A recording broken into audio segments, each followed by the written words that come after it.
Hey, this is Mike again, and as part of my How to Start a Junk Removal series, I'm going to be talking about how to get bigger jobs. Somebody posted a question on my videos, well, Mike, how do I get bigger jobs? It's what I really need to know. So this is a response. First of all, this is just going to be introductory video, and then we'll get into more specifics on, I'm going to break these videos up into more videos because it takes a lot of time to describe. But in general, to get bigger jobs, you need to figure out where the bigger jobs are at, as far as what type of customer, what type of audience you need to market to, and then we'll talk about how to market to those audiences the best I can come up with anyway. So a lot of the bigger jobs you'll get involved with that are my favorite. First of all, you need to work with home investors.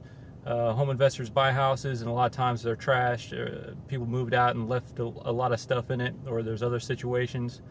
So some of my biggest customers and definitely my biggest jobs have come from people who flip houses. Involved in flipping the houses, sometimes people buy them outright, sometimes they buy them at a foreclosure auction. So foreclosures, clean outs, and there's different types of foreclosures, but those are a big thing you can do. Eviction clean outs and tenant move out clean outs. Sometimes they're evicted, sometimes they move out willingly, but a lot of times they'll leave behind a bunch of trash. A lot of my, medium to large size jobs come from that kind of situation. Moving out of your house in general, anytime somebody's moving, that's where the bigger stuff comes from. A lot of junk removal business is tied to home sales, so when home sales go up, people are moving, you'll be busier. I don't like to do small jobs, although a lot of like couch removal or mattress removal will come from that. But you want to be able to target people who have a lot of stuff, because they've been living in a house for 20 plus years, when they move out.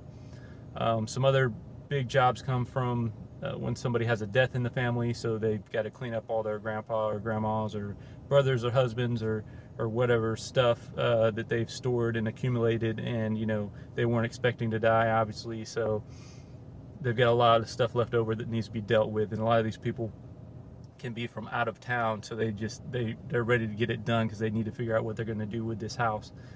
So death in the family is a big source of large jobs. Not always necessarily easy to market to, though. You don't want to be morbid about it. A lot of small jobs will get you repeat customers that will turn into bigger jobs eventually when they have a need, like, a year and a half later they might be moving out. So for instance, I removed a couch for a lady once, and then maybe 6 months later she decided she was moving out, and so that one little couch job that made me $70 turned into me cleaning out almost a whole house, make me like $1,000 or $1,200. So you gotta keep your nose to the grindstone and hustle, as sometimes these small customers will turn into bigger customers.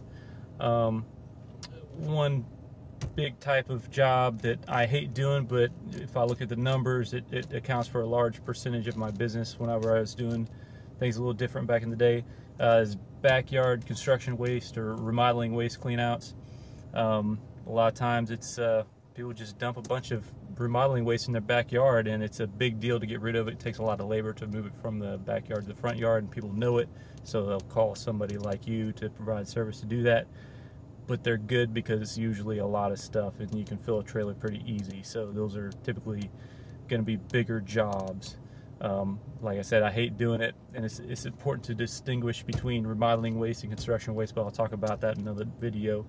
But you definitely need to market for those kinds of things if you're willing to work that hard. And then finally, condominium, as opposed to apartments, condominium furnished by the dumpster. I'll get into more details, but basically condo complexes, like say if you had 400 units, you're going to have a bunch of people that need to get rid of furniture but don't want to pay to get rid of it. So what do? They just put it out by the dumpster and expect the condo management to take care of it. And a lot of times they'll sub that out to a different company, and you can get repeat business doing that. For instance, I was doing a 400 condo complex, and they were calling me out once or sometimes twice a month, and I was making between $300 and $600 every time, revenue, not profit. And so over the course of a year, that turns into like a $4,000 customer. So you can market for that kind of thing, and take people more seriously when they approach you with that kind of thing. Anyway, I'll get into more details as far as the marketing aspect in other videos, but this is just kind of like an introduction to how to get bigger jobs. One more thing I almost forgot. I can't believe I almost forgot it, because it's like my favorite thing to do. If you have an extra trailer that you can rent out for people to use as a dumpster, that is a fantastic source of bigger jobs. You can kind of emulate what I do on snapjunkremoval.com if you're interested. Even use the form I have on my dumpster rental page. I don't care, just change the name on it to reflect your own business name. But so I go drop off my trailers for people to use as dumpsters, and I charge between $280 and $350, and it's flat rate, so it's not prorated.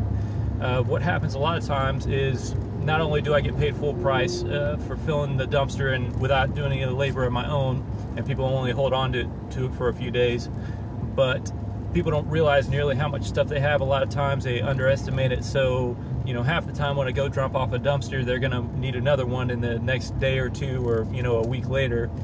So this little $300, $350 jobs turns into a $700 job or $1,000 job, and I don't even have to do the labor myself. I just drop off a dumpster and go pick it up. So even if you only have like one trailer that you're trying to work with and get this junk removal stuff going, you can offer people one-day rentals and pick it up the next day and still be able to carry on with your business.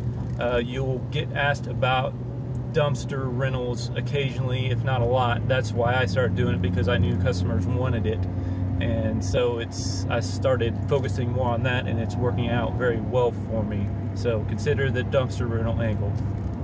Oh yeah, one more thing. As far as a source of big jobs, you can offer add-on services or standalone, such as demolition. You can take out sheds, decks, play sets, do some interior demolition like sheetrock removal, cabinet removal, things of that nature. So whenever you're cleaning out a house, you can offer services like that, and double or triple the size of the job, just because it's more labor intensive and bulky in terms of construction waste.